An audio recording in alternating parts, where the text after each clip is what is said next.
You can now subscribe to Strava Craft Coffee and save 20% every single time they send it to your door, and they'll send it on a perfect interval because you know how long it takes for you to go through a bag of coffee. So you can always have your Strava waiting at your door that same day that you run out of coffee, so you never have to, climb into the car half asleep, drive down to Starbucks or to the store or wherever you get your coffee. No, it'll just be waiting for you right outside on that day. So subscribe to Strava Craft Coffee, save 20% every single time, get that interval set up, or you can save 20% this time if you use the code DNVR20 at checkout. Check out their incredibly rich and tasty CBD infused coffee, or you can come down to the DNVR bar and get our world-renowned Strava Craft Coffee cold brew. It is a big-time favorite of the DNVR staff. So come on down and check out what Strava Craft Coffee has to offer.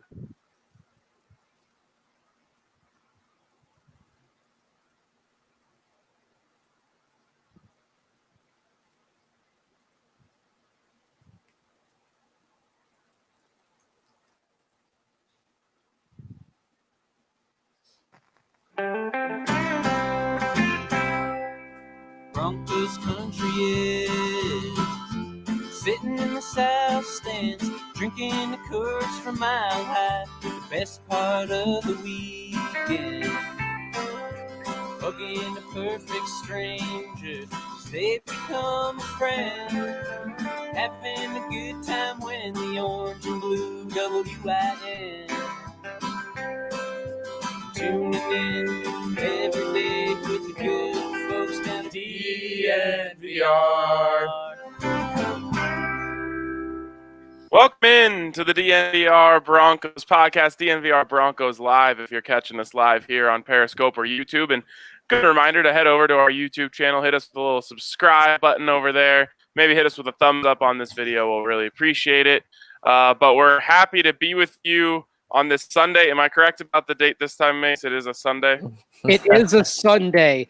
Sunday, Bloody Sunday, as it were. No, it was Sunday Fun Day. Sunday Fun Day. There you go. But not a fun day for Justin Strnad.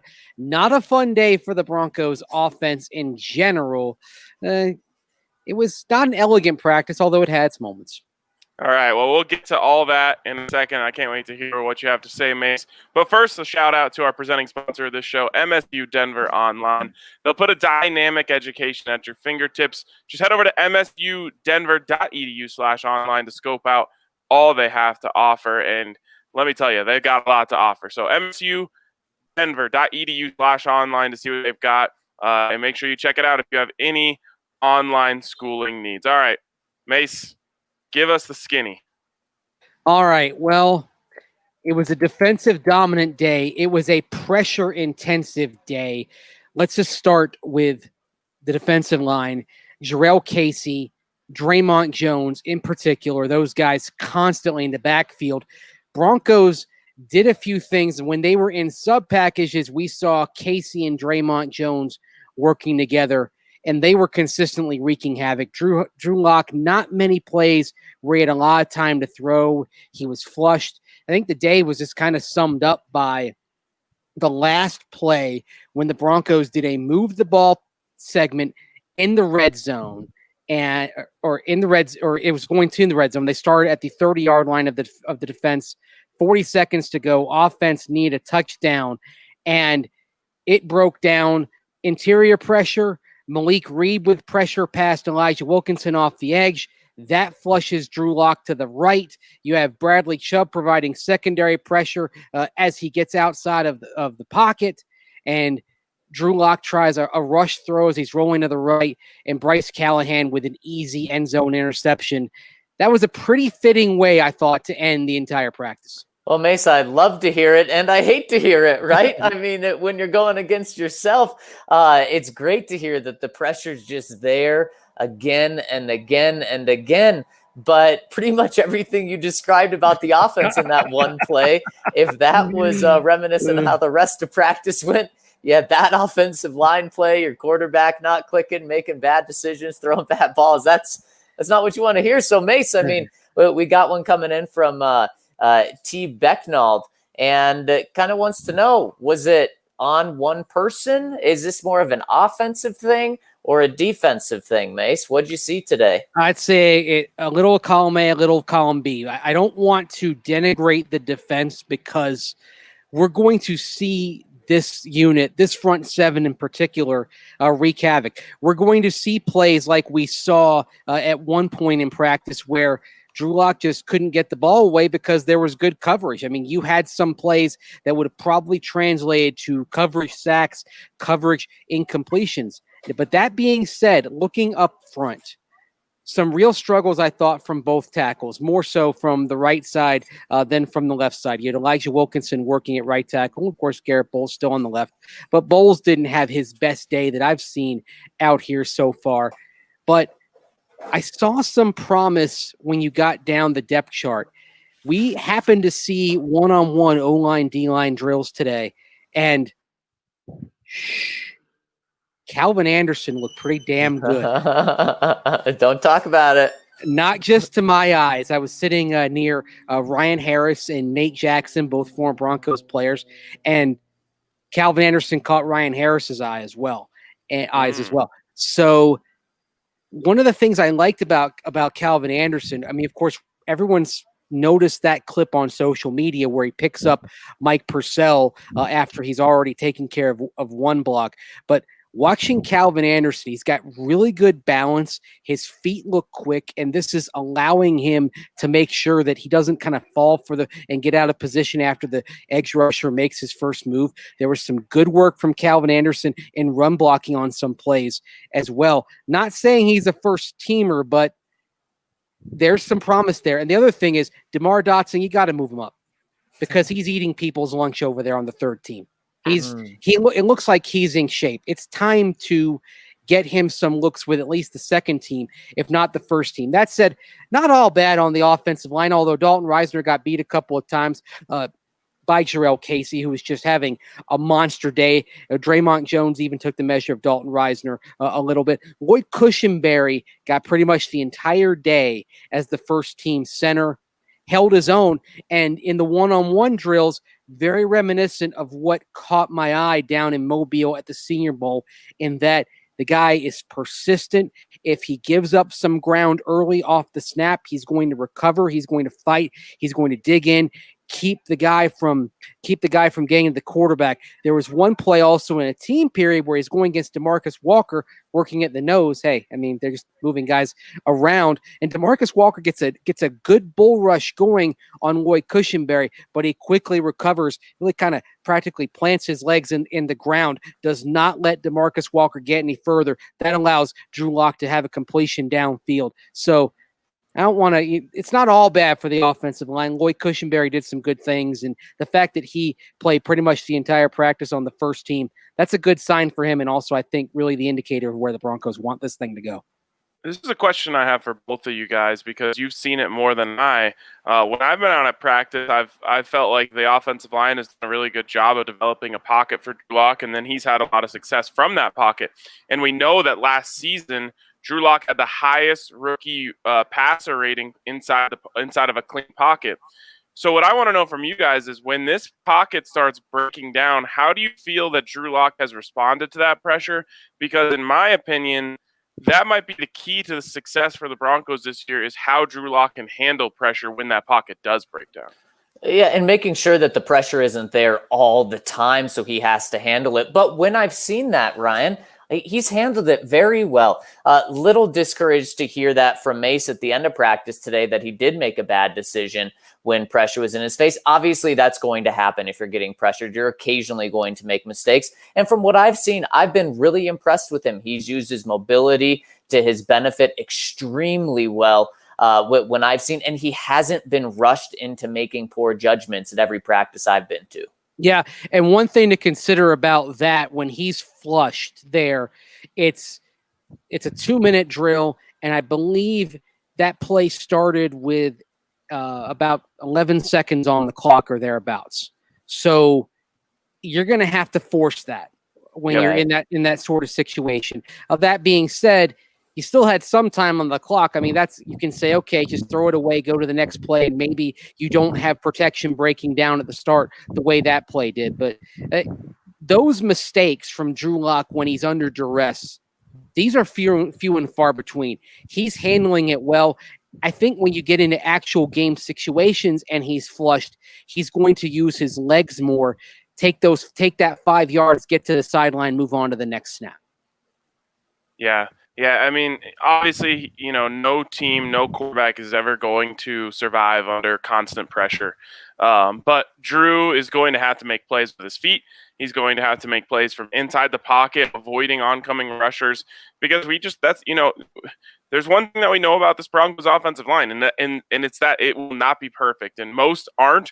But this is going to be an average at best offensive line, I think, with what you're going to have at tackle. Even when DeMar Dotson comes up, I think what you're asking from him is average at best. So it's going to be up to Drew to make plays for this team when he's under pressure. So maybe it's a good thing if you want to go full silver lining on this, that during training camp, he's having to learn how he's going to be able to make plays with pressure. Well, Pat Shurmur pointed out today, effectively, this is their 8th practice. So he said, basically, it's like we're in the middle of OTAs right now. So I think between what he said, some of what we heard from John Elway when the players reported, we can get excited about the potential of Cortland Sutton and Jerry Jeudy and some of the dynamic elements of this offense.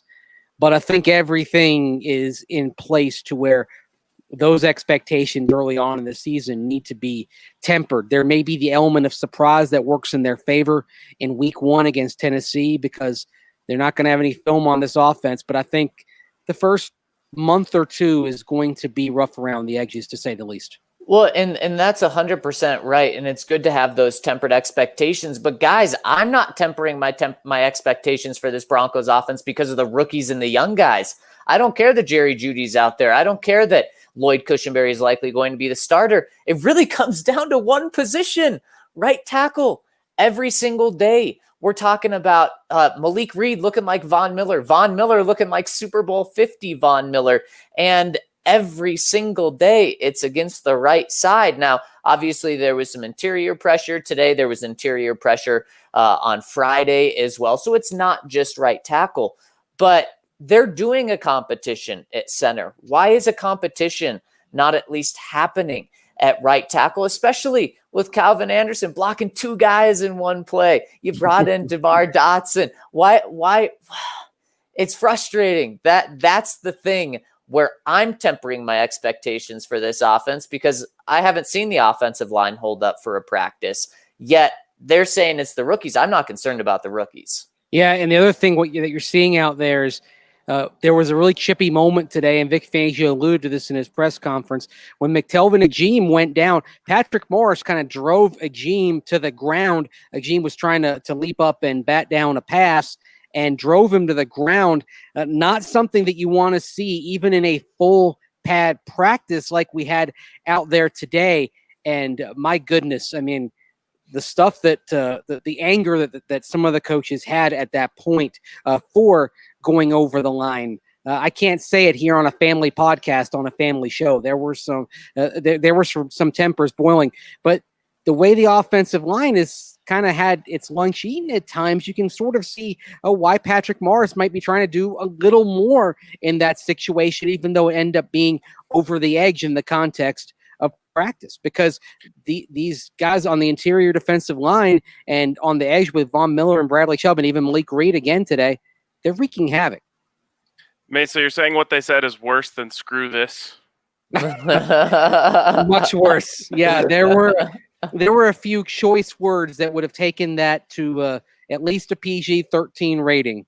That's all I'm going to say. I'll tell you what, Vic Fangio did not seem very happy after practice, and his defense dominated. So sorry for Patrick Morris right now, who, if he talked to Vic after practice, probably not a very fun conversation. Yeah, and we were watching when we were sitting up on the top of the hillside. We were openly wondering, the group of us sitting in that tent, if Patrick Morris was even going to be allowed to go back into practice, because they were so angry with him, and they held him out a little bit, and then they brought him back in later. But that was Oh man, that poor kid probably felt about 2 inches tall at that moment.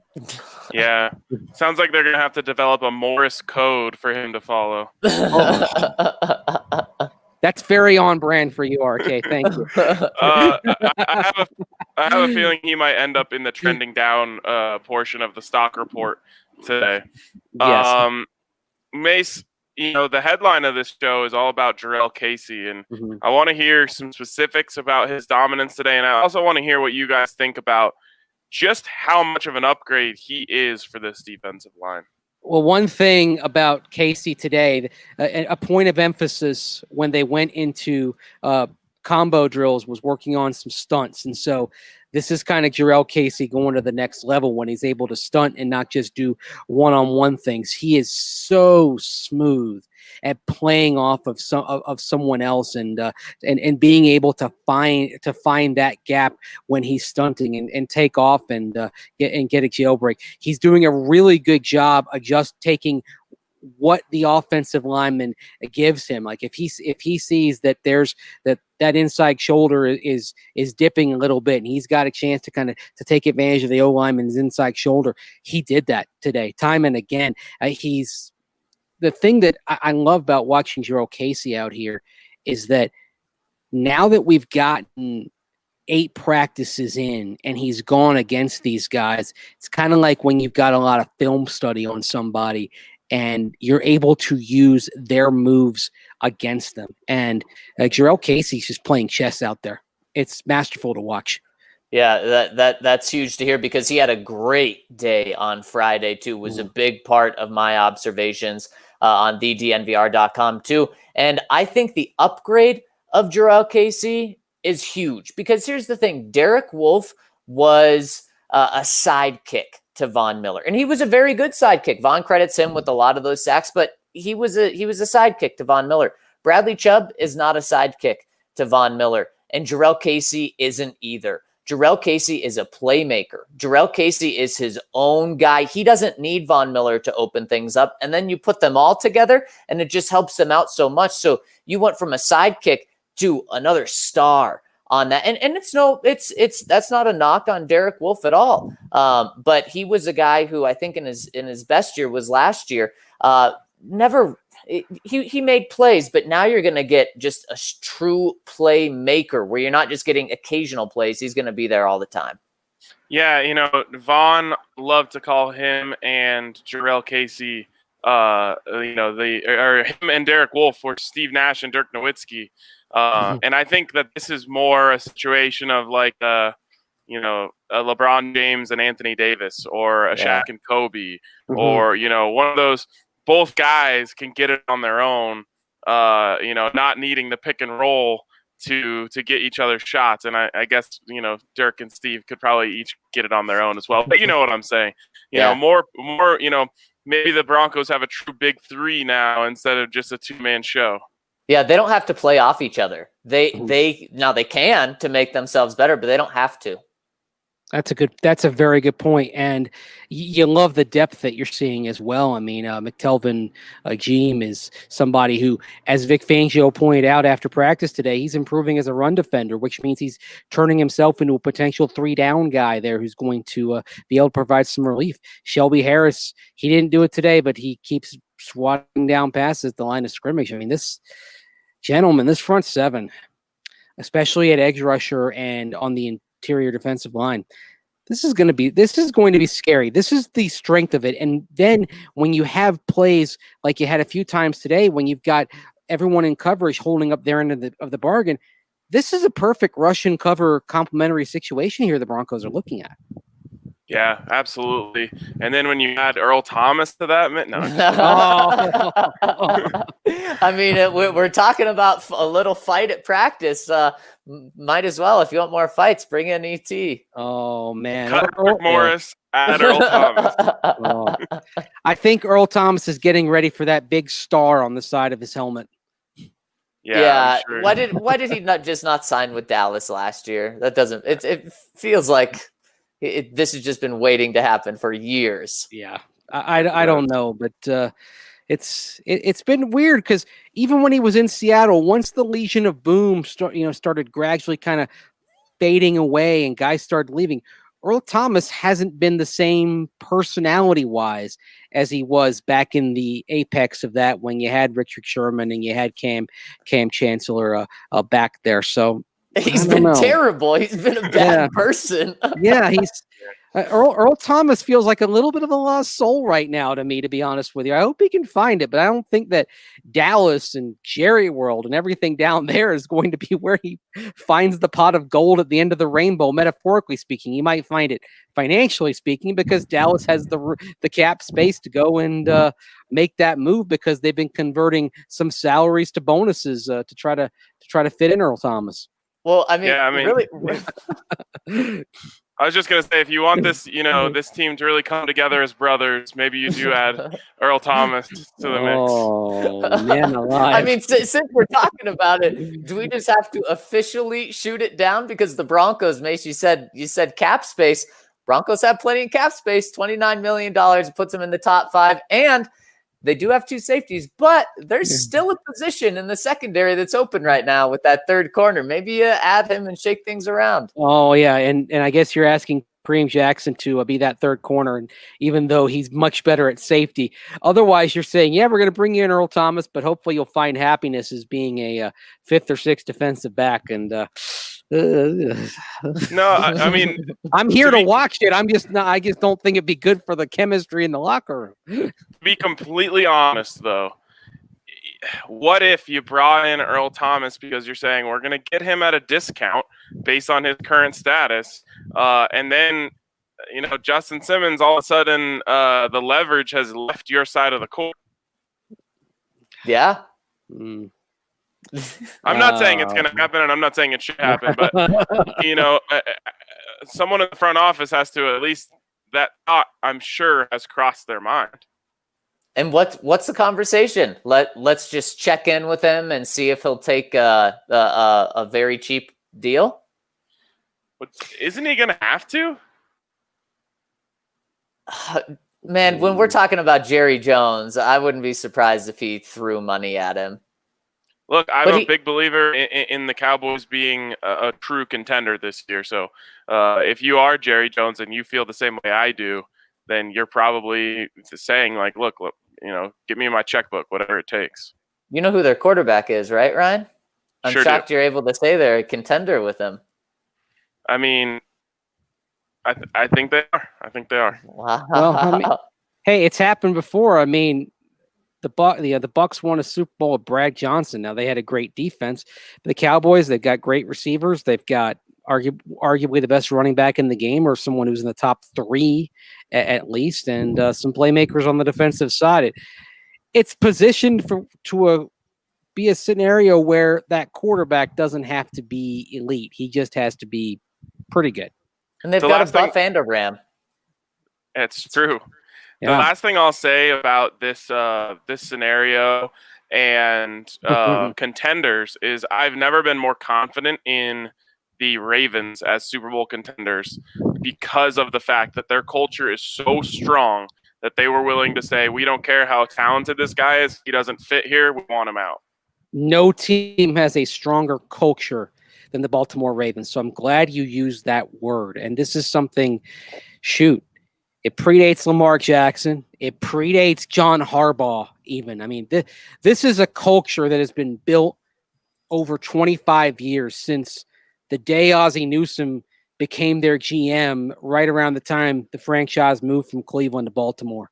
So you don't fit in with that, they're not afraid to let you go.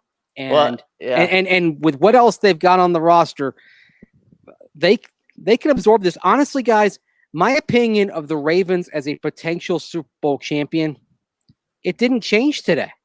I still think that it's the Chiefs and the Ravens that are likely going to be grappling it out, and there's some distance between them and whoever the third best team in the AFC is. Hey, it could be the Broncos if things break right, but the Ravens' chances of knocking off the Chiefs potentially, to me, they didn't change one iota today.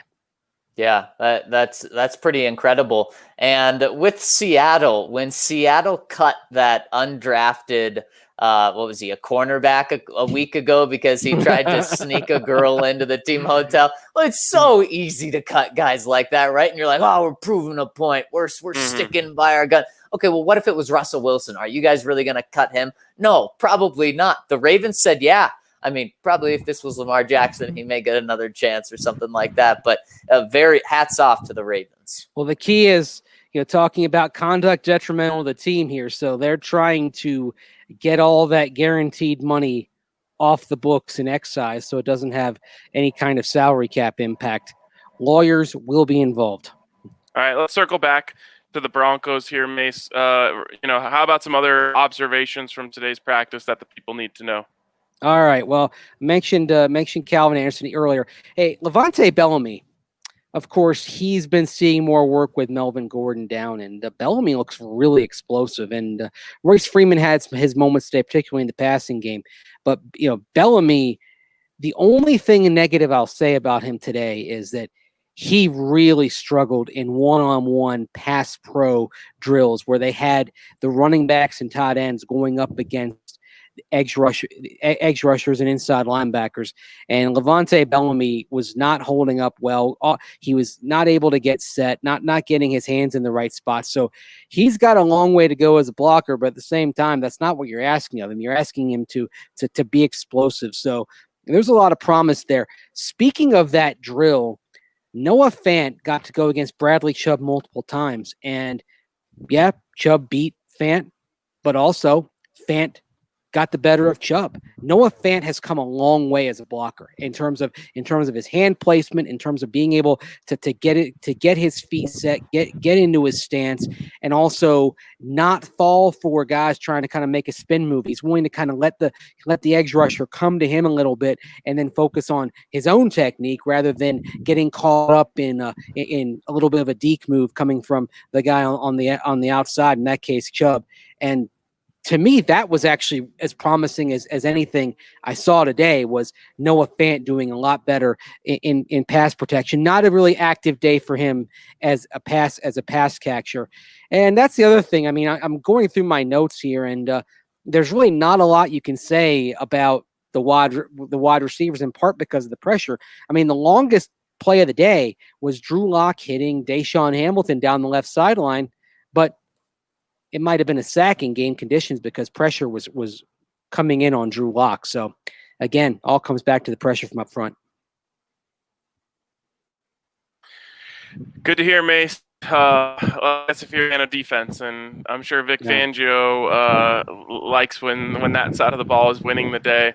It's really interesting to me, just the inconsistency we've seen so far. And it's funny because usually it's been Zac who's been seeing the pressure parades, and I've been seeing the offensive explosions. And but is there something to be, concerned about from all sides of the Broncos that you're not seeing consistent play?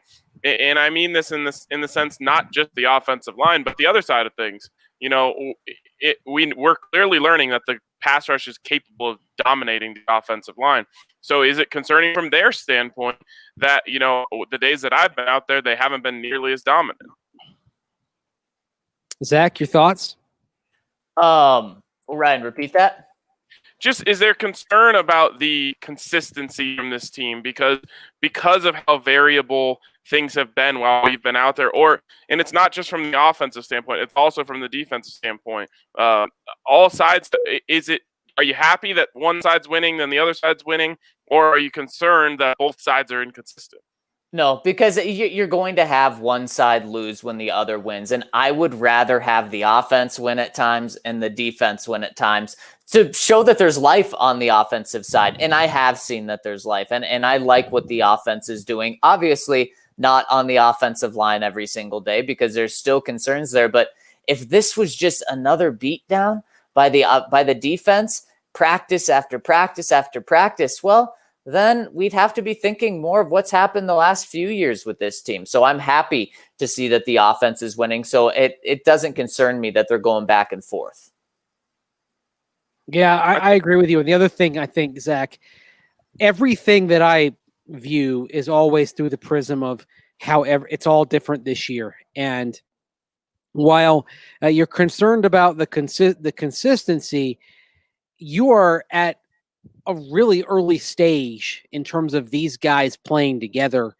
Even on the defensive side, with the scheme carrying over, you're still incorporating AJ Boye and Bryce Callahan because Callahan wasn't out there last year. You've still got changes on the defensive line as well. Now you're dealing with the loss of Todd Davis. There, some awkwardness is going to be expected, and I think it's probably going to carry over into the regular season a little bit too. Yeah, I think I agree with both of you guys, and I especially agree with the fact that you need, if it would be one thing if this team, I don't know, hadn't had such a bad offense for so long, but you need to see this offense go out there and beat the defense some days for you to not, have PTSD about the way this offense has looked over the past few years. So even if that means, the defense is having some less than great days out there, I just, for everyone's sanity, they need to hear, hey, look, Drew Lock and Jerry Jeudy and Cortland Sutton went out there and outdueled Von Miller and Bradley Chubb and Bryce Callahan and AJ Boye. You got to hear that, or else you're going to start panicking about the offense. Yeah, the other thing is you still have those bursts where you see it. We talk about Drew Lock under pressure, and one play early in practice, he's flushed to the right. Does a nice job of locating Tim Patrick. Tim Patrick with a good route heading toward the sideline, and Drew Lock just flicks it, puts a lot of zip on it. Tim Patrick is right there near the sideline, makes the catch, first down, move the chains. So there are moments where you're seeing it click, and there are moments even on a day where there's a lot of pressure and there's a lot of struggle. But you know what? It's still there. You see those glimpses. They're still there. Yeah, well, and guys, earlier today, the Washington football team moved on from Cody Latimer, and the Broncos are signing wide receiver Cody White, not Cody Latimer, not bringing him home. Just confirmed that. That's why I was a little off on that question earlier. Ryan, just adds depth, and so that just came down the wire. Yeah, you needed another body in there at wide receiver with KJ Hamler going to be down for a little while. We don't know how. So there you go. Cody White out of Michigan State. Boom. Yep. Yeah. Sorry. I didn't want to talk about Michigan State football on this podcast, though. Sorry, Ryan. Maybe Pat Shermer, Michigan State alum, put in a good word regarding Cody White. I mean, he didn't coach him, but I'm sure he watched him the last couple of years. So, boy, from a Broncos offensive standpoint, or it's a good thing we're talking about Pat Shermer being the offensive coordinator here and not Michigan State's head coach right now. Never heard of him. All right. Mace, I'm going to give you a second to give a last word here. But before I do that, just a reminder to everyone that we'll have a full report up from Mace on DNVR.com a little bit later with all of his observations, a lot more, small notes and just little things that you might need to know from the practice. And, of course, you can listen to the entirety of this podcast in which we'll get into all of the questions from our subscribers and our members over wherever you catch podcasts. So check us out there. But Mace, before we let people go, any last words on today's practice? Last words, just in general, I'd say take heart in the fact that there were some glimpses for the offense, even under the pressure. Like I mentioned with that pass to Tim Patrick, you had Jerry Jeudy make a play in 7-on-7. Quiet day for Cortland Sutton. Philip Lindsay had some strong runs, and boy, oh boy, there's actually one that jumps out to me where he just used some picture perfect blocking from all three interior guys, Lloyd Cushenberry, Dalton Reisner, and Graham Glasgow. And then it was that classic one cut and go. The hole flashed open and Phil took off up the middle. So there are still some good things happening out there for the offense. It's not all clouds, smoke, and haze in the sky. It's not all bleak. There are some reasons to smile for the offense. And it's actually good to see Philip Lindsay be that as well, because you know what? Melvin Gordon not out there. Philip Lindsay is handling the load just fine. Thank you. All right. Great to hear, Mason. For everyone who tuned into the live portion, we thank you guys, and we'll see you over on the podcast format a little later today.